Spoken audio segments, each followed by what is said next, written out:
Good morning everyone. तो आज हम लोग स्टार्ट करते हैं SSC CGL previous year questions part 13। सारा जो भी मैं क्वेश्चन कराया हूँ पिछला जितना भी सीरीज हुआ सब में सारे क्वेश्चन प्रीवियस ईयर में पूछे गए हैं, उसको जरूर देखना। ठीक है, आते हैं नेक्स्ट पार्ट पे। क्वेश्चन क्या है, in an examination a candidate has to secure 40% marks to pass, मतलब पास मार्क्स कितना है, 40% है।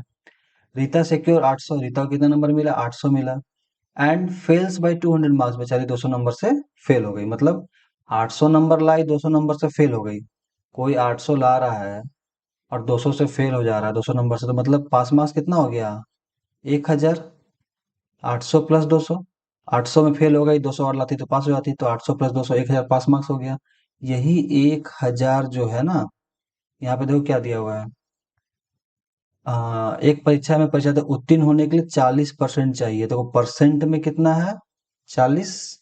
और मार्क्स कितना है, 1000, तो यही 40% 1000 के बराबर है ना। ठीक है। और रीता को 800 मिलते हैं, 200 से फेल हो जाती है। परीक्षा में कुल अंक टोटल मार्क्स पूछा है, तो हमको तो यहाँ से पता चल गया 40% 1000 के बराबर है।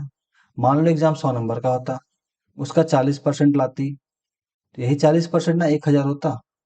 अभी तो हम लोग को टोटल 100 कितना मार्क्स का पता नहीं, 100 है, 200 है, 500 कुछ भी हो सकता है।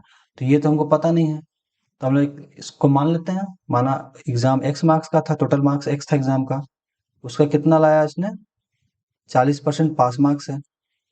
और पास मार्क्स कितना है, तो हमने निकाला 800 लाई, 200 से फेल हो गई, मतलब 1000 पास मार्क्स था। जितना भी नंबर का एग्जाम था उसका अगर 1000 ले आती वो तो पास हो जाती। तो इसी तरह से x का 40% जो पास मार्क्स है इज इक्वल टू 1000, ऐसे लिख सकते हैं। क्योंकि देखो LHS हमेशा RHS के बराबर होना चाहिए, राइट हैंड साइड और लेफ्ट हैंड साइड बराबर होना चाहिए। तो जो 40% मार्क्स था वही 1000 है, हमने पता किया है। अब सॉल्व कर दो, यहाँ से x टोटल मार्क्स पता चल जाएगा। x is equal to 100 into 1000 कर दो, 1000 इंटू 100, और ये 40 जो x के साथ होता है वो नीचे आता है, तो जीरो जीरो कैंसिल, चार दूनी 8, चार पच्चे 20, जीरो, मतलब हो जाएगा 2500। मतलब टोटल मार्क्स कितना था, 2500। और वो कितना लाई, 2500 में 1000 पास मार्क्स था, जो कितना होता है, 40% होता है। उसको मिला कितना, 800 मिला, 200 नंबर से हो गई फेल। यही था क्वेश्चन, और क्या, बस इतना ही था। नेक्स्ट क्वेश्चन पे आते हैं। Radha monthly salary is ₹16,000। Radha का मंथली सैलरी लिख लो कितना है, 16,000 रुपये कमाती है महीना, मंथली सैलरी है। After 1 year she gets an increment and her salary becomes ₹16,800। अब अगले साल उसको मिला इंक्रीमेंट, मतलब सैलरी उसका बढ़ गया कुछ परसेंट। कितना हो गया अब सैलरी, नेक्स्ट ईयर कितना हो गया सैलरी, नेक्स्ट सैलरी कितना हो गया, 16,800। कितना बढ़ गया देखो तो। अच्छा, सो बड़ा से छोटा घटाना, 16,800, और पहले कितना था, 16,000 था। तो कितना बढ़ गया, 008, 800 रुपया बढ़ गया उसका सैलरी। तो क्या पूछ रहा है, उसकी वेतन वृद्धि का प्रतिशत बताइए। प्रतिशत बताना है, मतलब ये जो 16,000 से 800 बढ़ा, मतलब पहले 16,000 था, अब कितना रुपया बढ़ गया, 800 रुपया बढ़ गया, तो कितना परसेंट बढ़ गया, तो सीधे लिख देते हैं। 16,000 का कितना परसेंट होता है, एक्स कितना, मतलब एक्स कितना, एक्स मान लिए, कितना परसेंट होता है 800, यही पूछ रहे हैं। यही ना, इंक्रीमेंट कितना बढ़ा था, 800 बढ़ा है। तो इसको सॉल्व कर दो, zero zero cancel, zero zero, वैसे सामने सामने काट सकते हैं, बराबर के सामने सामने कटता है। तो जीरो जीरो 16 पचे 80, तो x इज इक्वल टू 5%। हर तरह से काटने सीखो क्वेश्चंस को। या तो इसको कैसे काट सकते थे, इसी को ले आते हैं, इसको उसको उधर ले आते हैं, फिर इसको नीचे ले आते हैं, ऐसे लिखते हैं ना इसको। कोशिश करना, खुद से करना आ जाएगा। x इक्वल टू 5% आ गया, 5% को कैसे लिख सकते हैं, 5%, परसेंट मतलब 5/100। क्योंकि जनरली आंसर ऐसे ऐसे दे सकता है, 5% देता, बट यहाँ परसेंट को क्या किया ना, पॉइंट में बदल दिया है। परसेंट का मतलब बाई 100, तो कितना हो जाएगा, जी पॉइंट 0.05। जब भी यहाँ 100 रहे तो एक दो के पहले पॉइंट लगा देते हैं, तब ये होता है 5/100, तो ये हो जाएगा आंसर आपका। ठीक है, नेक्स्ट क्वेश्चन पे आते हैं। इसको एक तरीके से और बना सकते हैं, देखो 16,800 हो गया, कितना से, 16,000 से। एक तरह से प्रॉफिट ही है ना, ये प्रॉफिट ही तो है, 16,000 16,800। तो प्रॉफिट का फॉर्मूला क्या होता है, फॉर्मूला से बना सकते हैं, प्रॉफिट परसेंट बराबर प्रॉफिट इंटू 100/CP होता है। CP आप स्टार्टिंग वाला बोलते हैं, स्टार्टिंग भी बोल सकते हैं इसको। तो प्रॉफिट कितना है हमारा, 800 रुपया प्रॉफिट है। इंटू 100 भाई, स्टार्टिंग में कितना था सैलरी? 16,000 रुपया था। एक तरह से सीपी ही हो गया, फिर काट दो 100, 0 0 0 0 0 0 16 25 80। ऐसे भी निकाल सकते हो, जैसे आपको ठीक लगे बनाओ। नेक्स्ट क्वेश्चन पे आते हैं। What should be added to each of number 14, 22, 32 and 49 to that the resulting number form a proportion? मतलब एक proportion बना है, मतलब समानुपात। देखो सभी संख्याएं 14, 22, 32, 49 में कौन सी संख्या जोड़ने से मिलने वाली संख्या अनुपातिक हो जाएंगी? देखो क्या नंबर है? 14 है। तो इसको लिखने का तरीका क्या, पहले वो सीख लो।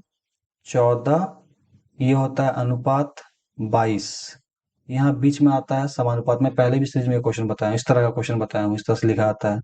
यहाँ आता है 32 और फिर यहाँ अनुपात, यहाँ आता है 49।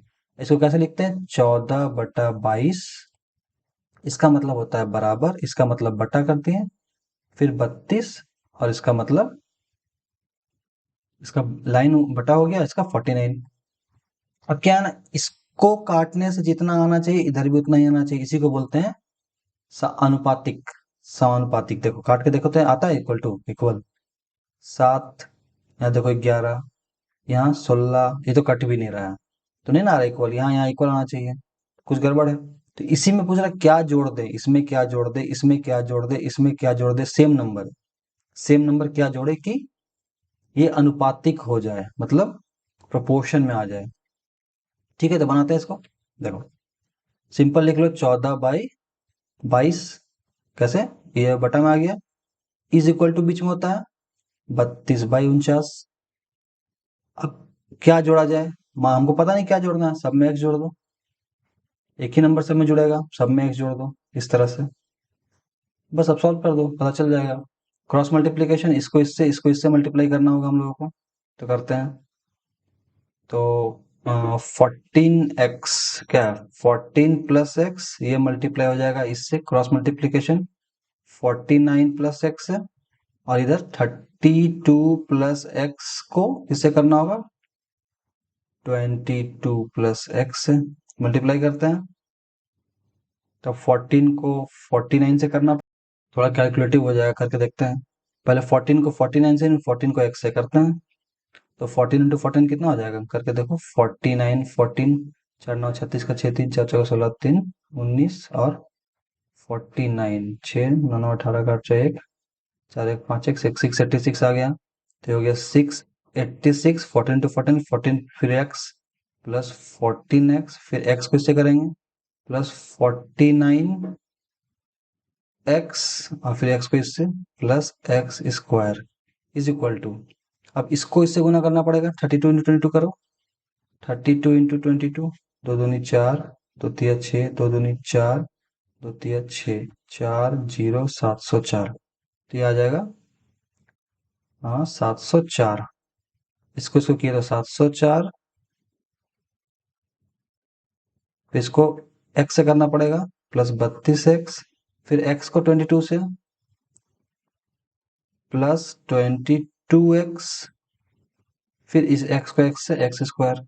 अब देखो बराबर के सामने सामने एक्स स्क्वायर, और ये एक्स स्क्वायर कट गया, तो फिर से लिखते हैं 686 प्लस 14x प्लस 49x कितना हो गया, प्लस 9 4 13 का 3 9 4 1 4 63x इज इक्वल टू, यहाँ पे 704 और 32 और 42, 32x प्लस 22x कितना हो जाएगा, 54x।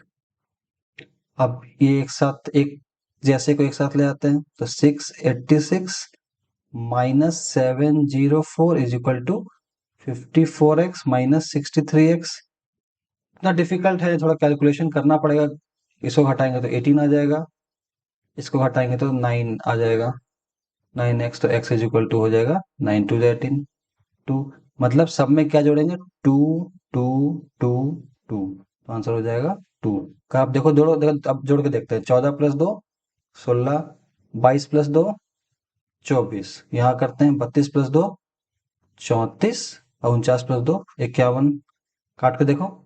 8 दूनी 24, 8 तिया 24, यहाँ 2/3 आ गया। अब देखो यहाँ भी काटो, 17 दूनी 34, 17 तिया 51 आ गया, 2/3 2/3, मतलब 2 सही नंबर है। तो इस तरह का जितना भी क्वेश्चंस आ रहा है, जितना भी तरह के क्वेश्चन है, एक एक और बना लो, याद रहेगा। ठीक है, मिलते हैं नेक्स्ट सीरीज में। अच्छा लगे लाइक करना, शेयर करना। Thank you.